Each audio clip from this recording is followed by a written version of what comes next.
ಚಿಂದಿ ಉಡಾಯಿಸೋ ಖಾರ ಬಣ್ಣ ರುಚಿಯನ್ನು ನೀಡುತ್ತದೆ. ಆಚಿ ಮೆಣಸಿನ ಪುಡಿ ಚಿಂದಿ ಉಡಾಯಿಸೋ ಖಾರ ಬಣ್ಣ ರುಚಿ. ಪ್ರಜ್ವಲ್ ರೇವಣ್ಣಗೆ ಜೀವನ ಪರ್ಯಂತ ಜೈಲು ವಾಸ ಶಿಕ್ಷೆ. ಅತ್ಯಾಚಾರ ಎಸಗಿದ ಪ್ರಜ್ವಲ್ಗೆ ಜೀವನ ಪರ್ಯಂತ ಸೆರೆವಾಸ. ಅಪರಾಧಿಗೆ ಗರಿಷ್ಠ ಶಿಕ್ಷೆಯನ್ನ ನೀಡಿ ತೀರ್ಪನ್ನ ಕೊಟ್ಟಿತ್ತು ಕೋರ್ಟ್. ಜನಪ್ರತಿನಿಧಿಗಳ ವಿಶೇಷ ಕೋರ್ಟ್ನಿಂದ ಈ ಒಂದು ಮಹತ್ವದ ತೀರ್ಪು ಪ್ರಕಟ ಆಗಿದೆ. ರಾಜ್ಯದ ಇತಿಹಾಸದಲ್ಲಿ ಇದೊಂದು ಐತಿಹಾಸಿಕ ತೀರ್ಪು. ರೇಪ್ ಕೇಸ್ನಲ್ಲಿ ಇದೇ ಮೊದಲ ಬಾರಿಗೆ ರಾಜಕಾರಣಿಗೆ ಜೀವಾವಧಿ ಶಿಕ್ಷೆಯನ್ನು ವಿಧಿಸಿರೋದು. ರಾಜ್ಯದಲ್ಲಿ ರಾಜಕಾರಣಿಗೆ ರೇಪ್ ಕೇಸ್ನಲ್ಲಿ ಮೊದಲ ಜೀವಾವಧಿ ಶಿಕ್ಷೆ ಇದು. ಜೀವಾವಧಿ ಶಿಕ್ಷೆಗೆ ಗುರಿಯಾದ ಮೊದಲ ಮಾಜಿ ಸಂಸದ ಅನ್ನುವಂಥ ಕುಖ್ಯಾತಿ ಈ ಪ್ರಜ್ವಲ್ ರೇವಣ್ಣ ವಿರುದ್ಧ ಇನ್ನೂ 3 ಕೇಸ್ನ ತೀರ್ಪು ಬಾಕಿ ಇದೆ. ಇನ್ನೂ 3 ಕೇಸಸ್ನ ತೀರ್ಪು ಬರೋದು ಬಾಕಿ ಇದೆ.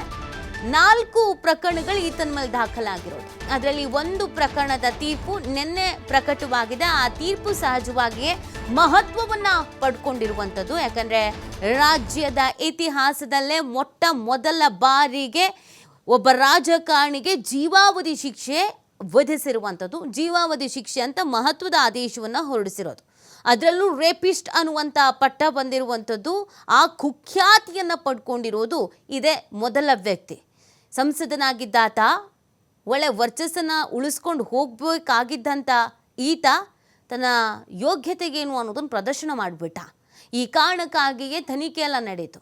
ಈ ತನಿಖೆಯ ನಂತರ ಈತ ದೋಷಿ ಅಂತ ಪ್ರಕಟವೂ ಆಯಿತು. ಅದಾದ ನಂತರ ತೀರ್ಪು ಎಷ್ಟು ಪ್ರಮಾಣದಲ್ಲಿ ಶಿಕ್ಷೆ ವಿಧಿಸಲಾಗುತ್ತೆ ಅನ್ನೋದೊಂದು ಕುತೂಹಲ ಗೆತ್ತು. ಯಾಕಂದರೆ ರಿಯಾಯಿತಿ ಏನಾದರೂ ಇರುತ್ತಾ ಅಂತ ಇವ್ರ ಪರ ವಕೀಲರು ವಾದ ಮಂಡಿಸಿದ್ರು. ಸ್ವಲ್ಪ ಶಿಕ್ಷೆ ಪ್ರಮಾಣವನ್ನಾದರೂ ಕಮ್ಮಿ ಮಾಡಿ ಅಂತ.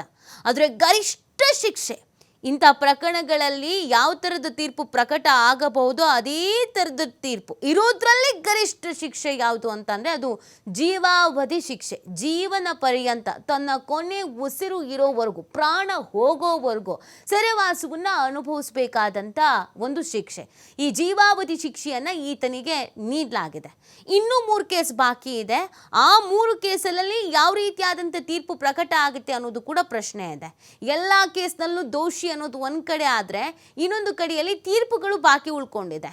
ಆ ತೀರ್ಪು ಏನು ಪ್ರಕಟ ಆಗುತ್ತೆ ಅನ್ನೋದು ಸಹಜವಾಗಿ ಇರುವಂಥ ಪ್ರಶ್ನೆ ಆಗಿರೋದು. ಯಾವುದರಲ್ಲಿ ಏನೇ ತೀರ್ಪು ಪ್ರಕಟ ಆದ್ರೂ ಮೊದಲ ಕೇಸ್ ಇತ್ಯರ್ಥ ಆಯ್ತಲ್ಲ, ಮನೆ ಕೆಲಸದಾಕೆ ಮೇಲೆ ರೇಪ್ ಮಾಡಿರುವಂಥ ಪ್ರಕರಣ, ಅದರಲ್ಲಿ ಕೊನೆಯ ಉಸಿರವರೆಗೂ ಕೂಡ ಜೈಲಲ್ಲೇ ಇರಬೇಕು ಅನ್ನೋದು. ಸೊ ಇದೊಂದು ಮಹತ್ವವನ್ನು ಪಡ್ಕೊಳ್ತಾ ಇರೋದು. ಬೇರೆ ಬೇರೆ ರಾಜ್ಯಗಳಲ್ಲಿ ಈ ಥರದ್ದು ಪ್ರಕರಣಗಳು ನಡೆದಾಗ, ಅಂದರೆ ಜನಪ್ರತಿನಿಧಿ ಅಂತ ಅನ್ನಿಸ್ಕೊಂಡಿದ್ದಾತ ಬೇಡದೇ ಇರೋ ಕೆಲಸಗಳನ್ನು ಮಾಡಿದಾಗ, ತನ್ನ ಅಧಿಕಾರವನ್ನು ದುರುಪಯೋಗ ಪಡಿಸಿಕೊಂಡಾಗ, ಹೆಣ್ಣು ಮಕ್ಕಳ ಮೇಲೆ ದೌರ್ಜನ್ಯ ಎಸಗಿದಾಗ, ಅನ್ಯಾಯವನ್ನು ಮಾಡಿದಾಗ ಕರ್ನಾಟಕದ ಕೋರ್ಟ್ನಲ್ಲಿ ಈ ಥರದೊಂದು ಮಹತ್ವದ ಆದೇಶವನ್ನು ನೀಡಲಾಗಿದೆ. ನಾವು ಯಾಕೆ ನೀಡಬಾರ್ದು ಅಂತ ಉಲ್ಲೇಖಿಸಬಹುದಾದಂಥ ಒಂದು ಪ್ರಕರಣ ಇದು. ಪ್ರಜ್ವಲ್ ರೇವಣ್ಣ ರೇಪ್ ಕೇಸ್ನಲ್ಲಿ ಜೀವಾವಧಿ ಶಿಕ್ಷೆ. ಒಟ್ಟು 480 ಪುಟಗಳ ಸುದೀರ್ಘ ತೀರ್ಪನ್ನು ಪ್ರಕಟ ಮಾಡಿರೋದು. ತೀರ್ಪಿನಲ್ಲಿ ಸಂಸ್ಕೃತ ಶ್ಲೋಕವನ್ನು ಉಲ್ಲೇಖಿಸಲಾಗಿದೆ. ನ್ಯಾಯಾಧೀಶರು ಧರ್ಮವನ್ನ ಕಾಪಾಡಿದವರಿಗೆ ಧರ್ಮ ಕಾಪಾಡುತ್ತೆ ಅಂತ ಜಡ್ಜ್ ಉಲ್ಲೇಖಿಸಿರೋದು. ಸುಮಾರು 480 ಪುಟಗಳ ತೀರ್ಪು ಇದು. 480 ಪುಟಗಳ ತೀರ್ಪಿನಲ್ಲಿ ಈ ವಿಚಾರವನ್ನ, ಈ ಸೆಂಟೆನ್ಸ್ಗಳನ್ನ ಉಲ್ಲೇಖಿಸಲಾಗಿದೆ. ಜಡ್ಜ್ ಈ ಒಂದು ಸೆಂಟೆನ್ಸ್ ಅನ್ನ ಉಲ್ಲೇಖಿಸಿದ್ದಾರೆ. ಧರ್ಮ ಅಂದ್ರೆ ಕಾನೂನು, ರಾಜರಿಗೆ ರಾಜ. ಧರ್ಮ ಅಂದ್ರೆ ಕಾನೂನಿಗಿಂತ ಯಾರೂ ದೊಡ್ಡವರಲ್ಲ. ತೀರ್ಪಿನ 457ನೇ ಪುಟದಲ್ಲಿ ಧರ್ಮದ ಬಗ್ಗೆ ಉಲ್ಲೇಖಿಸಿದ್ದಾರೆ. ಧರ್ಮವನ್ನ ರಕ್ಷಿಸಿದವರಿಗೆ ಧರ್ಮ ರಕ್ಷಿಸುತ್ತದೆ ಅನ್ನೋದನ್ನ ಅವರು ಉಲ್ಲೇಖಿಸಿರೋದು. ಧರ್ಮವನ್ನ ನಾಶ ಮಾಡುವವರು ಅವರೇ ನಾಶವಾಗ್ತಾರೆ. ತೀರ್ಪಿನ 462ನೇ ಪುಟದಲ್ಲಿ ಈ ಬಗ್ಗೆ ಉಲ್ಲೇಖವನ್ನ ಮಾಡಲಾಗಿದೆ. ಯಾರು ಧರ್ಮವನ್ನ ರಕ್ಷಿಸ್ತಾರೋ ಅಂಥವರನ್ನ ಧರ್ಮವೇ ರಕ್ಷಿಸುತ್ತೆ ಅನ್ನುವಂಥ ವಿಚಾರವನ್ನ ಮೆನ್ಷನ್ ಮಾಡಲಾಗಿದೆ. ನಾವು ಏನು ಈ ಹಿಂದೆಯಿಂದಲೂ ಕೂಡ ಧರ್ಮದ ಬಗ್ಗೆ ಉಲ್ಲೇಖ ಮಾಡುವಂಥ ಸಂದರ್ಭದಲ್ಲಿ ಇದನ್ನು ಉಲ್ಲೇಖಿಸ್ತೀವಿ. ಧರ್ಮೋ ರಕ್ಷತಿ ರಕ್ಷಿತಃ ಅಂತ. ಯಾರು ಧರ್ಮವನ್ನು ಉಳಿಸ್ತಾರೋ ಅಂಥವ್ರನ್ನ ಧರ್ಮವೇ ಕಾಪಾಡತ್ತೆ ಅಂತ. ಸೊ ಆ ಒಂದು ಸೆಂಟೆನ್ಸನ್ನು ಇಲ್ಲಿ ಉಲ್ಲೇಖ ಮಾಡಲಾಗಿದೆ. ನ್ಯಾಯದ ಮುಂದೆ ಅವ್ರು ದೊಡ್ಡವರು ಇವ್ರು ಚಿಕ್ಕವರು ಅಂತ ಅಲ್ಲ. ಆಮೇಲೆ ನಮ್ಮ ನೆಲದಲ್ಲಿ, ನಮ್ಮ ಭಾರತದ ನೆಲದಲ್ಲಿ ಹೆಣ್ಣು, ಮಣ್ಣು, ಹೊನ್ನು ಇದೆಲ್ಲದಕ್ಕೂ ಪ್ರಾಮುಖ್ಯತೆ ಅನ್ನೋದಿದೆ. ಹೆಣ್ಣು ಮಕ್ಕಳನ್ನು ನಾವು ದೇವತಾ ಸ್ವರೂಪವಾಗಿ ನಾವು ನೋಡ್ತೀವಿ. ನಮ್ಮ ಸಂಸ್ಕೃತಿ ಎಲ್ಲದಕ್ಕಿಂತ ಯಾಕೆ ವಿಭಿನ್ನವಾಗಿದೆ ಅಂದರೆ ಹೆಣ್ಣು ಮಕ್ಕಳಿಗೆ ಈ ನೆಲದಲ್ಲಿ ಅಪಾರವಾದಂಥ ಗೌರವ ಸಿಗುತ್ತೆ ಅನ್ನುವಂಥ ಕಾರಣಕ್ಕಾಗಿ. ಹೆಣ್ಣು ಅಂತ ಅಂದ್ರೂ ಧರ್ಮನೇ, ದೇವತೆನೇ. ಅಂಥ ಹೆಣ್ಣಿಗೆ ಅನ್ಯಾಯ ಮಾಡುವಂಥ ಯಾರೇ ಆಗಿದ್ರು, ಆತ ಎಂಥ ದೊಡ್ಡವನೇ ಆಗಿರಲಿ, ಆತ ಏನೇ ಓದ್ಕೊಂಡಿರಲಿ, ಯಾವುದೇ ಅಧಿಕಾರದಲ್ಲಿ ಇರಲಿ, ಎಷ್ಟೇ ಹಣ ಇರಲಿ, ಎಷ್ಟೇ ದುರಹಂಕಾರ ಆಗಿರಲಿ, ಅಂಥವನಿಗೆ ಶಿಕ್ಷೆ ಆಗಲೇಬೇಕು. ಅದು ನಮ್ಮ ನ್ಯಾಯಾಲಯ ಅದನ್ನು ನಿರ್ಧರಿಸುತ್ತೆ. ಭಾರತ ನೆಲದ ಕಾನೂನು ಇದೆಯಲ್ಲ, ಅದು ಧರ್ಮದ ಜೊತೆಗೆ ಸೇರಿಕೊಂಡಿದೆ. ಸೊ ಅದಕ್ಕೇ ಇಲ್ಲಿ ಧರ್ಮದ ಬಗ್ಗೆ ಉಲ್ಲೇಖವನ್ನು ಕೂಡ ಮಾಡಲಾಗಿದೆ. ಯಾರೇ ತಪ್ಪು ಮಾಡಿದ್ರು ಅಂಥವ್ರಿಗೆ ಶಿಕ್ಷೆ ಆಗಲೇಬೇಕು. ನಮ್ಮ ನೆಲದ ಕಾನೂನು ಇರೋದೇ ಹಾಗೆ. ನಮ್ಮಲ್ಲಿ ಹೆಣ್ಣು ಮಕ್ಕಳಿಗೆ ಅಪಾರವಾದಂಥ ಗೌರವ ಇದೆ, ಅಪಾರವಾದಂಥ ಕಾಳಜಿಯನ್ನು ವಹಿಸಲಾಗತ್ತೆ. ಸೊ ಅದೇ ಹಿನ್ನೆಲೆಯಲ್ಲಿಯೇ ಈ ಶಿಕ್ಷೆಯನ್ನು ಪ್ರಕಟಣೆ ಕೂಡ ಮಾಡಲಾಗಿದೆ. ಯಾರು ಧರ್ಮವನ್ನು ರಕ್ಷಿಸ್ತಾರೋ ಅಂಥವ್ರನ್ನ ಧರ್ಮ ರಕ್ಷಿಸುತ್ತೆ ಅಂತ ಹೇಳ್ತಾ ಇರೋದು. ಯಾರು ಆ ಧರ್ಮವನ್ನು ಮಾಡ್ತಾರೋ ಅಂಥವ್ರಿಗೆ ತಕ್ಕ ಪಾಠ ಆಗುತ್ತೆ ಎನ್ನುವುದನ್ನು ಈ ಒಂದು ಜಡ್ಜ್ಮೆಂಟ್ನಲ್ಲಿ ಉಲ್ಲೇಖ ಮಾಡಲಾಗಿದೆ. ಹಲವು ಪುಟಗಳ ಜಡ್ಜ್ಮೆಂಟ್ ಇದು. ಆ ಪೈಕಿ 457ನೇ ಪುಟದಲ್ಲಿ ಧರ್ಮದ ಬಗ್ಗೆ ಉಲ್ಲೇಖಿಸಿದ್ದಾರೆ ಜಡ್ಜ್. ಧರ್ಮವನ್ನು ರಕ್ಷಿಸಿದವರಿಗೆ ಧರ್ಮ ರಕ್ಷಿಸುತ್ತದೆ, ಧರ್ಮವನ್ನು ನಾಶ ಮಾಡುವವರು ಅವರೇ ನಾಶವಾಗ್ತಾರೆ ಅಂತ. ಈ ಸಾಕ್ಷಿ ನಾಶ ಮಾಡೋದು, ಅದಲ್ಲದೆ ಅಧರ್ಮದ ಹಾದಿಯಲ್ಲಿ ನಡೆಯುವಂಥದ್ದು, ಸೊ ಇದೆಲ್ಲವೂ ಕೂಡ ಈ ಕೇಸ್ನಲ್ಲಿ ಉಲ್ಲೇಖ ಆಗಿರುವುದನ್ನು ಇಲ್ಲಿ ಗಮನಿಸಬೇಕಾಗತ್ತೆ.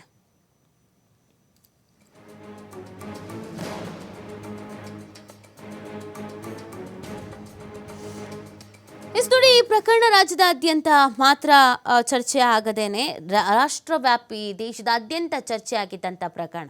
ಈ ಪ್ರಕರಣದಲ್ಲಿ ತೀರ್ಪು ಯಾವ ಥರ ಪ್ರಕಟ ಆಗುತ್ತೆ ಅಂತ ಪ್ರತಿಯೊಬ್ಬ ಹೆಣ್ಣು ಮಕ್ಕಳನ್ನು ಹೆತ್ತಂಥ ಪೋಷಕರು, ಮನೆಯಲ್ಲಿರುವಂಥ ಹೆಣ್ಣು ಮಕ್ಕಳನ್ನು ಹೊರಗೆ ಕಳಿಸೋದಕ್ಕಿಂತ ಮುಂಚಿತವಾಗಿ ಪ್ರತಿಯೊಬ್ಬರು ಯೋಚನೆ ಮಾಡ್ತಾ ಇದ್ರು. ಇಂಥವರು ಹೀಗೆಲ್ಲ ಮಾಡಿಬಿಟ್ರೆ ನಮ್ಮ ಹೆಣ್ಣು ಮಕ್ಕಳಿಗೆ ಸೇಫ್ಟಿ ಅನ್ನೋದು ಇದೆಯಾ ಅಂತ. ಕೆಲವೊಂದಷ್ಟು ಪ್ರಕರಣಗಳಲ್ಲಿ ಹೆಣ್ಣು ಮಕ್ಕಳಿಗೆ ತೀರಾ ಅನ್ಯಾಯ ಆಗಿದ್ದು ಕೂಡ ಇದೆ. ಹಾಗಾಗಿ ಈ ಪ್ರಕರಣದ ತೀರ್ಪಿನ ಬಗ್ಗೆ ಸಾಕಷ್ಟು ನಿರೀಕ್ಷೆನೆ ಇಟ್ಕೊಳ್ಳಲಾಗಿತ್ತು. ಯಾವ ಥರದ ತೀರ್ಪು ಪ್ರಕಟ ಆಗ್ಬೋದು ಅಂತ. ಯಾಕಂದರೆ ಈತನೊಬ್ಬ ಸಂಸದನಾಗಿ ಕೆಲಸ ಮಾಡಿದವನು. ಈತನಿಗೆ ತನ್ನದೇ ಆದಂಥ ವರ್ಚಸ್ಸು ಇತ್ತು, ಹಣ ಬಲ ಅನ್ನೋದಿತ್ತು, ಜನಬಲ ಅನ್ನೋದು ಇತ್ತು, ಎಲ್ಲವೂ ಕೂಡ ಈತನ ಬಳಿ ಇತ್ತು. ಆದರೆ ಈತ ಮಾಡಿದಂಥ ಎಡವಟ್ಟು, ಈತನೇ ತನ್ನ ಗುಂಡಿಯನ್ನು ತಾನೇ ತೋಡ್ಕೊಳ್ಳೋದು ಅಂತ ಏನು ಹೇಳ್ತಾರಲ್ಲ, ಆ ಕೆಲಸ ಮಾಡಿದ್ದಕ್ಕೆ ಈತನಿಗೆ ಯಾವ ಥರದ್ದು ಶಿಕ್ಷೆ ಪ್ರಕಟ ಆಗತ್ತೆ ಅಂತ ಕಾಯ್ತಾ ಇದ್ರು. ಯಾಕಂದರೆ ಒಂದು ವೇಳೆ ಇದರಲ್ಲಿ ಶಿಕ್ಷೆ ಪ್ರಕಟ ಆಗದೆ ಇದ್ದಿದ್ರೆ, ಅಥವಾ ಈ ಕೇಸ್ ಏನಾದರೂ ಖುಲಾಸೆ ಆಗ್ಬಿಟ್ಟಿದ್ರೆ, ಈತ ನಿರ್ದೋಷಿ ಅನ್ನೋದು ಬಂದ್ಬಿಟ್ಟಿದ್ರೆ ಜನರಿಗೆ ಕಾನೂನಿನ ಮೇಲೆ ನಂಬಿಕೆ ಅನ್ನೋದು ಹೊರಟು ಹೋಗ್ತಾ ಇತ್ತು. ಆದರೆ ಈ ಪ್ರಕರಣದಲ್ಲಿ ಗರಿಷ್ಠ ಶಿಕ್ಷೆಯನ್ನು ಪ್ರಕಟ ಮಾಡೋದ್ರ ಜೊತೆಗೆ ಎಲ್ಲ ಹೆಣ್ಣು ಮಕ್ಕಳ ಪರವಾಗಿ ಕಾನೂನು ಇದೆ ಅನ್ನುವಂಥ ಒಂದು ಅತಿ ದೊಡ್ಡ ಸಂದೇಶವನ್ನು ರಾಜ್ಯದ ಜನತೆಗೆ, ದೇಶದ ಜನತೆಗೆ ರವಾನೆ ಮಾಡಲಾಗಿದೆ. ಇವತ್ತಿಗೂ ಯಾವುದಾದ್ರೂ ಹೆಣ್ಣು ಮಕ್ಕಳು ತನಗೆ ಅನ್ಯಾಯ ಆಗಿದ್ರೆ ಗಟ್ಟಿ ಧ್ವನಿಯಲ್ಲಿ ಧ್ವನಿ ಎತ್ತಬಹುದು. ಕಾರಣ, ನಮ್ಮ ಕಾನೂನು ಯಾರನ್ನೂ ಬಿಡಲ್ಲ. ಹೆಣ್ಣು ಮಕ್ಕಳಿಗೆ ಅನ್ಯಾಯ ಆಯಿತು ಅಂತ ಅಂದರೆ, ಹೆಣ್ಣು ಮಕ್ಕಳಿಗೆ ಕಣ್ಣೀರು ಹಾಕಿಸಿದ್ರು ಅಂತ ಅಂದರೆ, ಹೆಣ್ಣು ಮಕ್ಕಳನ್ನು ಬೇರೆ ಬೇರೆ ರೀತಿಯಲ್ಲಿ ಬಳಸಿಕೊಂಡ್ರು ಅಂತಂದರೆ ಅಂಥವರಿಗೆ ಗರಿಷ್ಠ ಪ್ರಮಾಣದಲ್ಲಿ ಶಿಕ್ಷೆ ಆಗತ್ತೆ ಅನ್ನುವಂಥ ಒಂದು ನಂಬಿಕೆ ಬರ್ತಾ ಇರೋದು ಈ ಒಂದು ತೀರ್ಪಿನಿಂದ. ಹಾಗಾಗಿ ಈ ತೀರ್ಪಿನ ಬಗ್ಗೆ ಸಹಜವಾಗಿ ಎಲ್ಲರಿಗೂ ಖುಷಿ ಇದೆ, ಹೆಮ್ಮೆ ಇದೆ, ಮಹತ್ವದ ತೀರ್ಪಾಗಿದೆ, ಮೈಲಿಗಲ್ಲಾಗಿದೆ, ಇತಿಹಾಸ ಸೃಷ್ಟಿಸ್ತಿದೆ. ಯಾಕಂದರೆ ರಾಜ್ಯದಲ್ಲೂ ಇದೇ ಮೊದಲ ಬಾರಿಗೆ ಮಾಜಿ ಸಂಸದ ಅಂತ ಅನ್ನಿಸ್ಕೊಂಡವನೊಬ್ಬ ಈ ರೀತಿಯಾಗಿ ಜೈಲಿಗೆ ಹೋಗಿ ಕೂತ್ಕೊಳ್ತಾ ಇರೋದು, ಜೀವಾವಧಿ ಶಿಕ್ಷೆಯನ್ನು ಒದಿಸಿರೋದು. ಮಾಜಿ ಸಂಸದನಾಗಿ ತಾನು ಹೇಗಿರಬೇಕಾಗಿತ್ತು ಅನ್ನೋದು ಈತನಿಗೆ ಗೊತ್ತಾಗಬೇಕಾಗಿತ್ತು.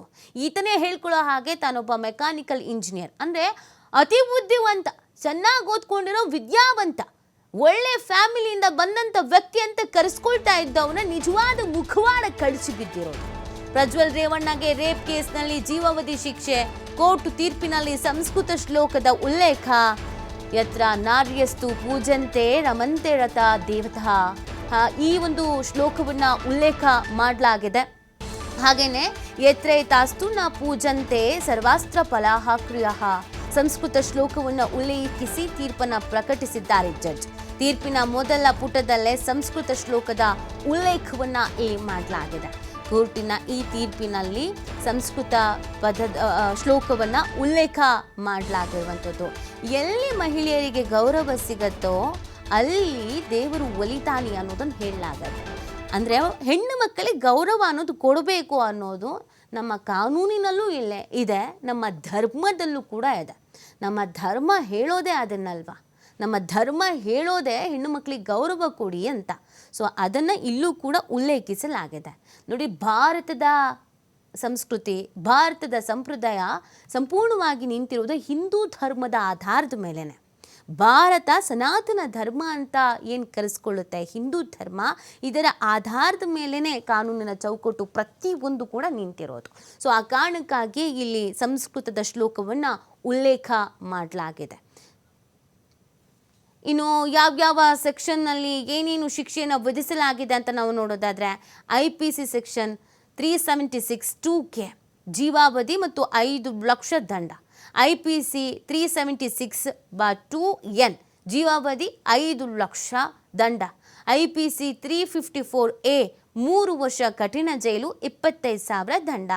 IPC 354B7 7 ವರ್ಷ ಜೈಲು 50,000 ದಂಡ. ಪಾವತಿಸದೇ ಇದ್ದಲ್ಲಿ 6 ತಿಂಗಳು ಜೈಲು.